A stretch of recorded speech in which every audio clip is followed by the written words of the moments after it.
Hello and welcome back. And that is right, the headline here is, if you are a Plex Remote Watch Pass user, and we'll get onto what that is in a bit, if you are someone that uses that service, your prices in about a month or so are about to go up 50%, from $1.99 to $2.99 a month, and per year, $19.99 to $29.99 per year. Now, originally, when I first heard about this, I actually thought about not making this video because it's not that I thought that it was a nothing burger, but Plex had already kind of telegraphed this a while ago when they'd already announced price changes and increases, reshifting their model and a lot of their services last year.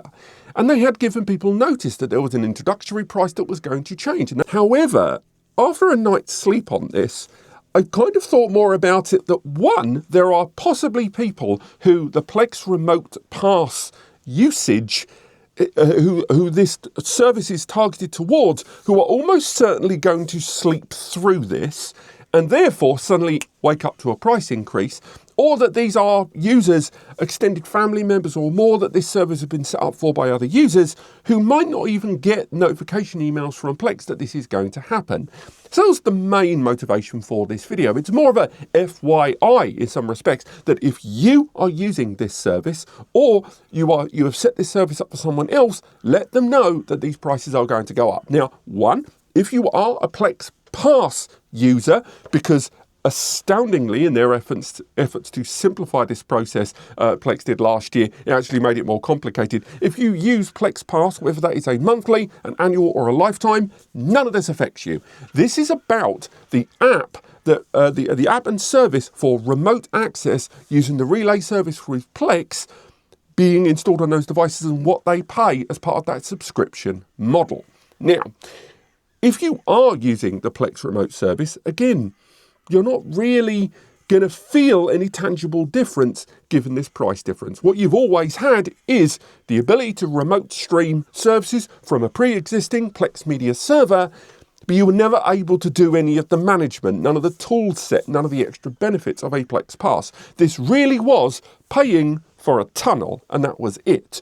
What the hell has changed that it requires a 50% increase? And again, fair play to Plex. They did announce that they were going to do this. So those users that went for the Plex Remote Pass, last year, they were well aware that this price was going to go up. Still, nonetheless, this does seem a kind of crazy price increase relative to the initial cost. I don't know if you can hear that in the background of this video. There are seagulls fighting crows outside of this office.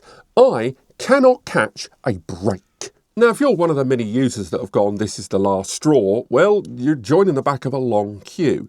Realistically, if you don't want to engage in this, here are your options. The one most obvious, loudest one is to go for Jellyfin. Going for Jellyfin there, although Jellyfin is arguably not quite as polished, and I'm not suggesting it isn't polished before you ram your comments at me below. I'm saying it's not quite as polished as Plex.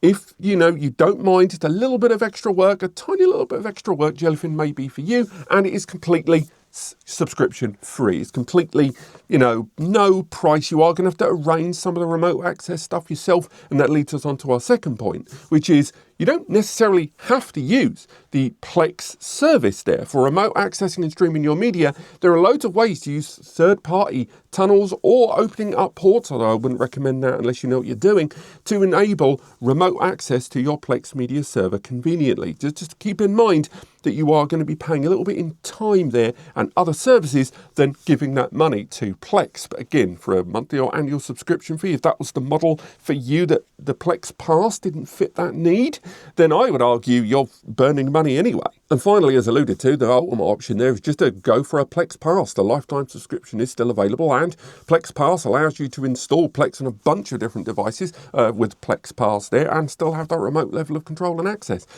Again, you are going to have to kind of set up all of the remote access needs around the block there, but Plex Pass does allow you to install all the apps and services and allow for that remote access conveniently. So if you are going to stick with Plex, I really think you just should be jettisoning this whole remote access play watch pass thing and just switch directly over to Plex Pass. But if this is the last straw for you, and completely understandably so, the Jellyfin door is just over there and it's looking lovely, right? And also it's worth highlighting that if you were never going to use remote access to your Plex media server anyway, and you're keeping everything on the LAN, then a lot of this is irrelevant anyway, because if, for local network access, Plex media server, the server application is still completely free, and that does allow for you to install the applications and services on your local devices to stream locally.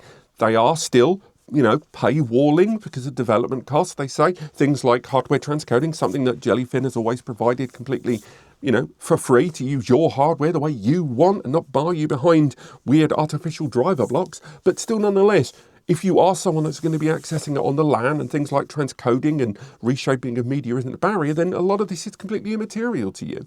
Again, I did think about not making this video, but I did think as an FYI, it was worth talking about. Let's discuss this more in the comments below. And apart from that, thank you so much for watching, and I'll see you next time.